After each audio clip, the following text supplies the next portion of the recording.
नमस्कार दोस्तों, कहानी संग्रह में आपका स्वागत है। आज की कहानी है सौतेली माँ। एक बार कह दिया कि मुझे दूध नहीं पीना है तो आपको सुनाई नहीं दिया। सुनाई देगा भी कैसे, सौतेली जो ठहरी। 14 वर्षीय निशी दूध का गिलास फेंकते हुए कुमुद पर चिल्लाई। सौतेली शब्द सुनकर ऐसे लगा जैसे किसी ने उसके कानों में तेल उड़ेल दिया हो। अपने आंसुओं को पीते हुए वह फर्श पर से गिलास उठाकर गिरे हुए दूध को पोंछने लगी।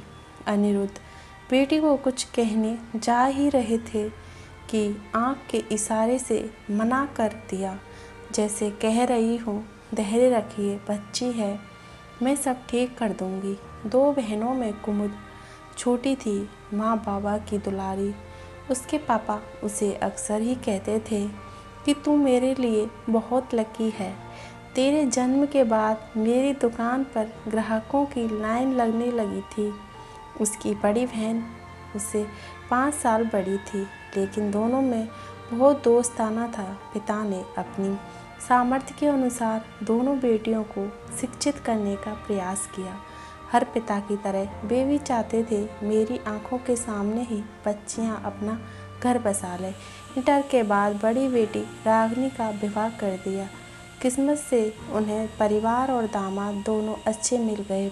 तब कुमुद 8वीं में पढ़ रही थी। अपनी दीदी की विदाई के वक्त तो वह बहुत रोई थी। अपने पिता से बोली, मैं शादी नहीं करूँगी, खूब पढ़ूँगी, आपके साथ रहकर आपका सहारा बनूँगी। तब बेटी की बात सुनकर पिता की आंखें भर आई थी। मन में कहने लगे, कब तक रख पाएंगे तुझे अपने पास बिटिया, तू तो किसी की अमानत है मेरे पास। एक दिन कुमुद के माता पिता गांव से देवी दर्शन के लिए गए थे। देवी माँ के परिवार बच्चों की खुशियों के लिए प्रार्थना की। बेटी के लिए प्रसाद लेकर लौट रहे थे कि नदी की बीच धार में नाव उलट गई और उनके सपने चूर चूर हो गए। कुमुद तो अपने होशो-हवास खो बैठी थी। घर सूना हो गया था। कौन उसको लाड दुलार करेगा, कौन उसके रूठने पर मनुहार करेगा। गले लगकर खूब रोई थी। ईश्वर की मर्जी के आगे किसकी चलती है कहकर नाते रिश्तेदार दिलासा दे रहे थे, लेकिन अपने मन को कैसे समझाती। रागिनी और उसके पति कुमुद को अपने साथ ले जाकर उसकी पढ़ाई पूरी कराना चाहते थे। दीदी के घर में रहना नहीं चाहती थी। माँ तो उनके घर का पानी भी नहीं पीती थी, क्योंकि वह पराई हो चुकी है। वह कैसे वहाँ रह सकती है। उसके दूर के एक विश्वनाथ मामा थे। उनकी पत्नी ने उनको सलाह दी, दूर की ही सही पर है तो तुम्हारी भांजी ही, लड़की जात है, अकेले कैसे छोड़ दोगे। नंदोई जी की दुकान और घर को भाड़े पर देकर कुमुद को संग ले चलो, जगह बदलेगी तो इसका मन भी बहल जाएगा। कुमुद को यही सही लगा और वह मामा मामी के साथ चली गई। शुरू में तो मामी किराए के पैसे से कुमुद की पढ़ाई और विवाह के लिए जमा कर रही थी। फिर बाद में उनके मन में लालच आ गया।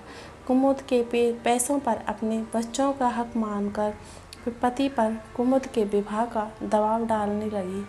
पत्नी वक्त मामा ने कुमुद को इंटर की परीक्षा भी नहीं देने दी और अपने परिचित के छोटे भाई से, जिसका अपना व्यवसाय था लेकिन विदुर था और 2 छोटे बच्चों का पिता भी था। स्वाभाविक था कि लड़का उम्र में कुमुद से काफ़ी बड़ा था। रागिनी तो इस शादी से इनकार करने लगी थी, लेकिन कुमुद ने इस रिश्ते को अपनी किस्मत मानकर स्वीकार कर लिया और अनिरुद्ध की पत्नी बनकर उनके 2 बच्चों की माँ बन गई। घर में एक वृद्ध सास थी जो उन बच्चों को देख रही थी। कुमुद के आने से उन्हें कुछ दिनों के लिए सौतेली शब्द से भय तो लगा, लेकिन कुमुद ने अपनी सरल व्यवहार से वह भय भी दूर कर दिया था। घर में उसके सुख सुविधाओं की तो कोई कमी नहीं थी। अनिरुद्ध के साथ भी उसका तालमेल बैठ गया था, लेकिन बच्चों का विश्वास जीतने में अभी भी वह फेल थी। बेटा अंकुर तो उसकी तरफ हाथ बढ़ाना भी चाहता था, लेकिन दीदी के भय से अपना हाथ खींच लेता था। एक दिन अंकुर स्कूल से आया तो उसका बदन आग की तरह तप रहा था और तब उसने कुमुद का आंचल पकड़ लिया। रात भर वह अपने बेटे के पास बैठकर ठंडे पानी की पट्टी बदलती रही। सुबह उसका बुखार उतर गया था। डॉक्टर की दवाइयों से अधिक तो कुमुद के प्यार ने असर दिखाया था। उसी दिन से दीदी के भय को त्याग कर वह कुमुद को माँ कहने लगा था। माँ के साथ ही बैठकर होमवर्क करने लगा था। इसी बीच एक दिन उससे मिलने मामा मामी आए।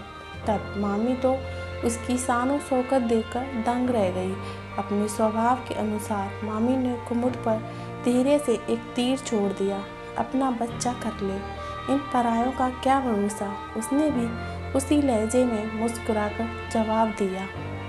मामी का यशोदा मैया ने कान्हा को पराया कहा था। ये दोनों मेरे ही बच्चे हैं और मैं उनकी माँ हूँ।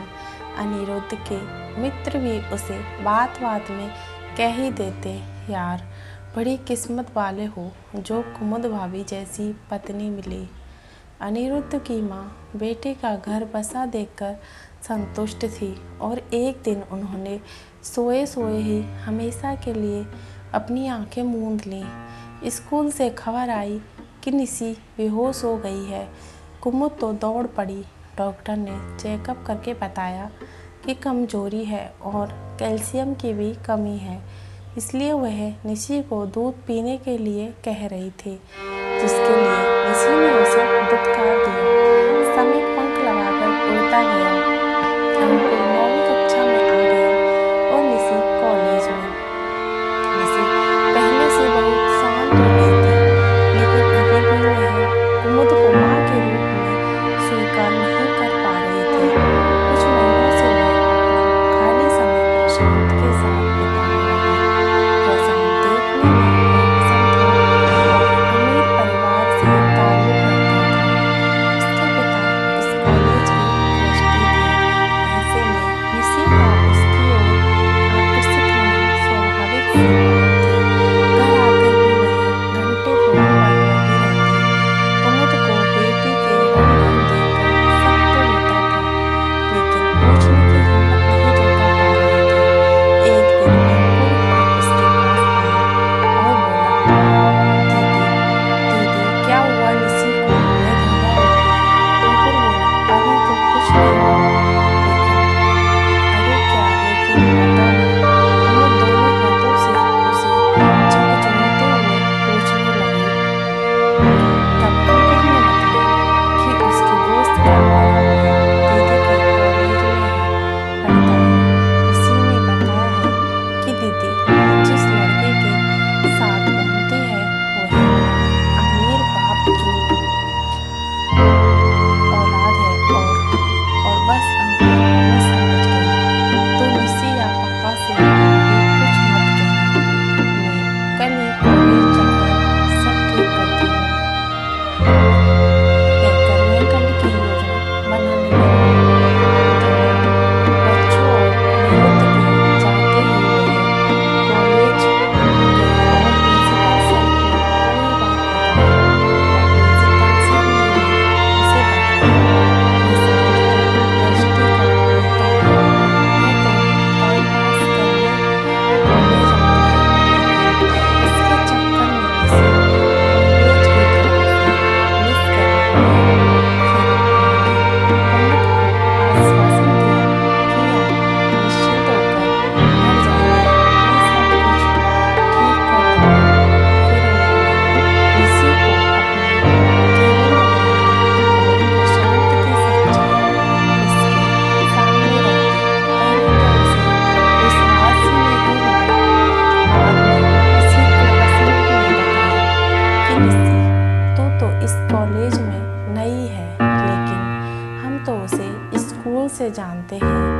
खुद तो पढ़ना नहीं और दूसरों को भी पढ़ने नहीं देता।